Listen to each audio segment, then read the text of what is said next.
हाँ तो दोस्तों आज आप आए थे मामा भांजा कलेक्शन पर। आज आपने मूड तो सुबह सुबह उठते ही भाई फोन करो कि कपड़ा लेवा चलना।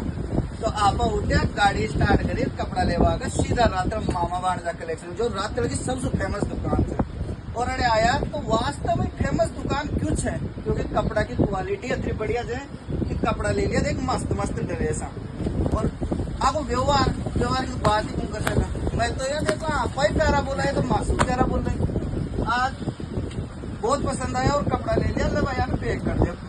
पैक कर दिया क्या करेगी ना, क्वालिटी क्या क्वालिटी एक ही नंबर लगे बेटा, एक ही नंबर। और डिस्काउंट का तो मिलेगा नहीं है, बताओ पहले तो अपना दोस्त ने डिस्काउंट का बारे में बताओ। डिस्काउंट दिया मिला है, देखो आईडी फॉलो करने वाला ना आप जना था 25% डिस्काउंट मिल जाओ। और आईडी फॉलो करने न भी आ रहे थे और फिर भी आपकी दुकान पर विजिट कर रहे थे मामा भांजा पर, तो 10-15% डिस्काउंट था के लिए ऑलरेडी हमेशा रहो। लो कदी आओ और कदी पाओ। तो दोस्तों अपनी दुकान का हमारे विजिट करो। भाई साहब आपने चोमू से आए थे तो ते भी जरूर पधारो, जल्दी आओ ना कोने तो पूरा कलेक्शन मिल जाओ था। ये भाई साहब लिया से कोने जी हाँ। और अपने पेज ने फॉलो लाइक और शेयर कर लीजिए।